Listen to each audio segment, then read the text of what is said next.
This is Hidden Killers with Tony Brueski. Here now, Tony Brueski.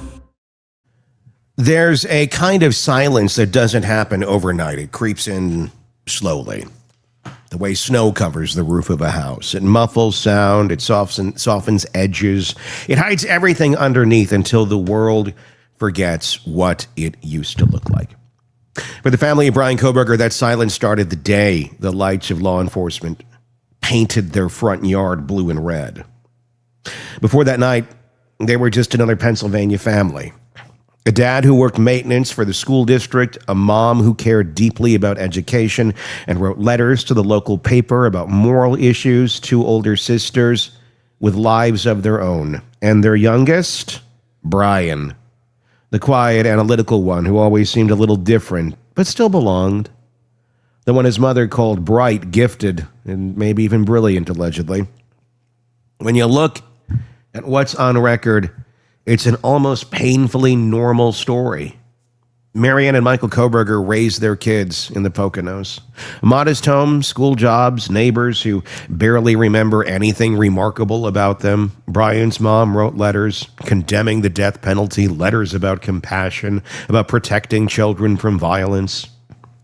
In 2022, after the Uvalde shooting, she published a poem one of her daughters wrote allegedly called Consider the Children Before the Gun.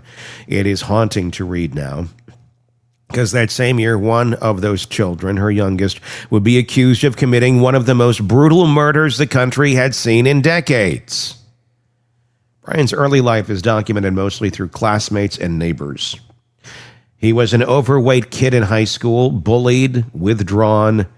Then came the transformation. He lost over 100 pounds senior year, cut people off, grew cold. And friends from those years told CBS's 48 Hours that he got deep into psychology, became obsessed with understanding why people did bad things. Some said he experimented with drugs, heroin, and then came college. Northampton Community College. Psychology degree, then a master's degree, then the PhD program in criminology. On paper, it looked like redemption. The bullied kid who fought his way into academia, studying the very things that once haunted him.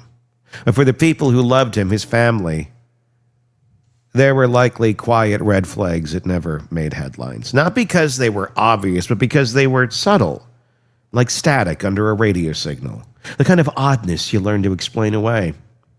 Then in late 2022, the murders in Moscow, Idaho, 4 students dead, the suspect unknown, a white Hyundai Elantra caught on security footage. For most Americans, it was another true crime story unfolding in real time. For the Kohbergers, it was just something on the news. Until it wasn't. According to Dateline NBC, one of Brian's sisters grew uneasy before the arrest. She'd heard about the car, heard about the suspect's build, and started to feel a cold, creeping dread.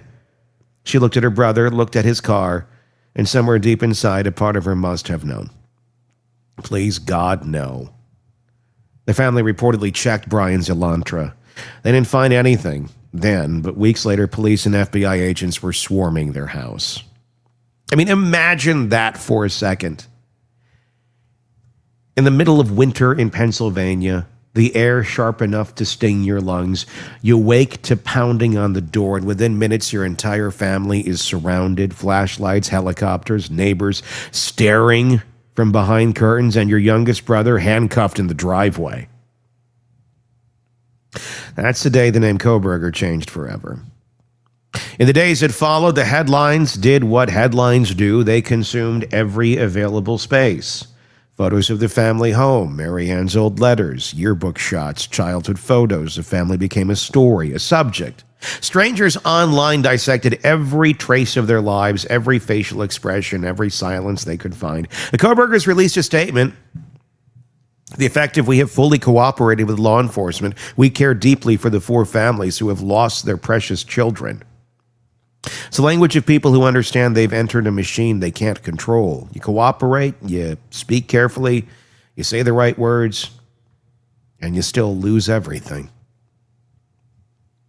And in no way, shape, or form, let me say this, am I blaming these parents or the siblings for any of this. This is more of a look of the hell they had to go through. Psychologists have a name for what happens to people in their position. Courtesy stigma means you inherit guilt by proximity. You didn't do anything wrong, but you share a name with someone who did. And the public doesn't always separate the two. In July of 2025, Brian sat in a courtroom and heard his sentence, 4 consecutive life terms without parole. His mother, his sister, both there. Reports noted that Brian never once looked at them. He walked out without acknowledgement. For a mother, for a sister, it's a second kind of death. The erasure of connection. There's something psychologically shattering about that. When you spend your whole life being someone's sibling and suddenly the person sitting in front of you isn't your brother anymore, but a stranger behind glass. Psychologists call it ambiguous loss. The person you love is alive, but gone. You can't grieve them the way you would a death because they're still breathing. And you can't love them the way you used to because the love feels contaminated. Every sibling of a murderer describes some version of this. Carrie Rawson, daughter of BTK, said the day her father was arrested, my life ended too. Melissa Moore, daughter of the happy face killer, said she felt a kind of shame that made her want to disappear. David Kaczynski, who turned in his brother, the Unabomber, Ted, called it the moral injury of doing the right thing and losing family forever. For the Kohberger sisters, it's like a mix of all of it. Love, horror, loyalty, guilt, self-preservation. They've never spoken publicly. But you don't have to. The psychological blueprint is universal. The shock doesn't end when the trial does. It lingers in everyday life, in the job interview where someone hesitates over your last name, in the grocery store when you feel eyes on you. In the moment you tell someone new who you are, and wait for the silence that follows. It's also the family dynamic no one sees. Families of offenders are often torn apart by competing forces: blame, denial, guilt, anger, and grief. Sometimes one sibling becomes the caretaker, holding the parents together while privately unraveling. Others retreat completely, cut off contact, start over somewhere new. It's survival instinct, but it also feels like betrayal. What's on record suggests the Kohbergers stayed mostly private. They didn't give interviews, didn't defend, didn't condemn. They endured, and that too is a psychological strategy, containment. When you can't change the story, you manage it by silence. There's research on this. A study in the British Journal of Criminology found that siblings of serious offenders often experience symptoms similar to PTSD. Nightmares, hypervigilance, anxiety, chronic guilt. Many feel they've lost their sense of identity. One participant described it as living inside someone else's crime. And that phrase sticks because it captures the essence of what it must feel like for the Kohberger sisters, living inside the echo of something they didn't do but can't escape.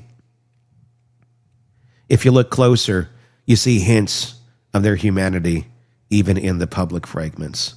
The mother's opposition to the death penalty long before this ever happened. Her visible collapse in the courtroom. The quiet presence of his sister listed as a potential witness before Brian's plea deal. These are people navigating the unbearable middle ground between justice and family.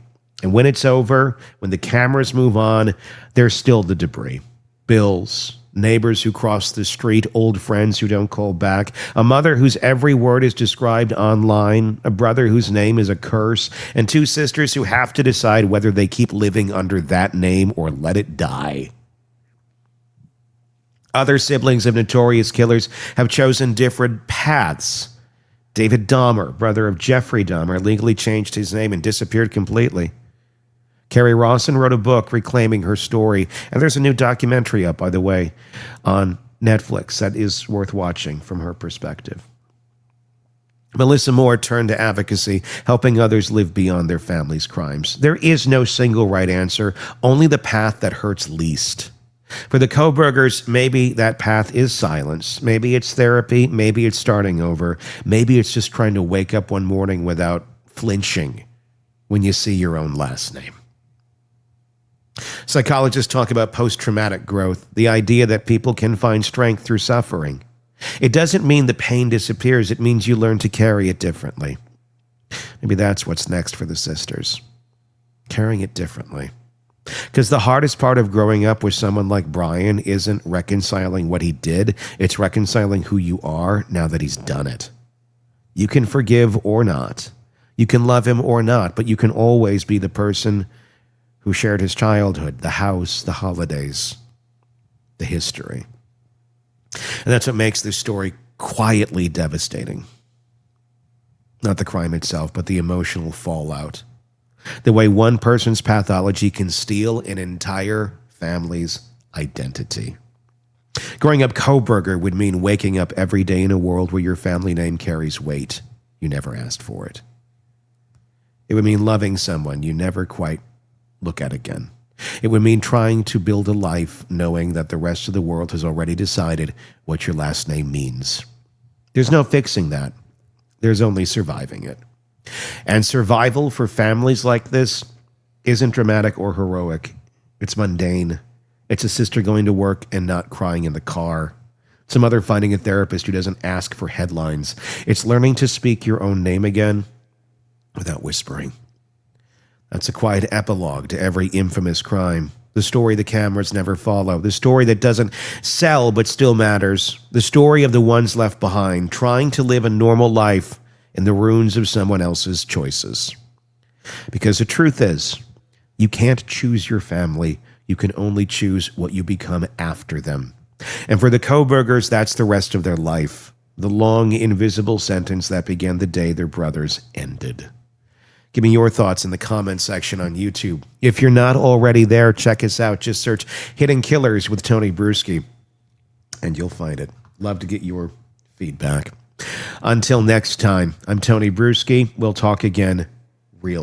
Want more on this case and others? Then press subscribe now and don't miss a moment of true crime coverage from Tony Brueski and the Hidden Killers podcast.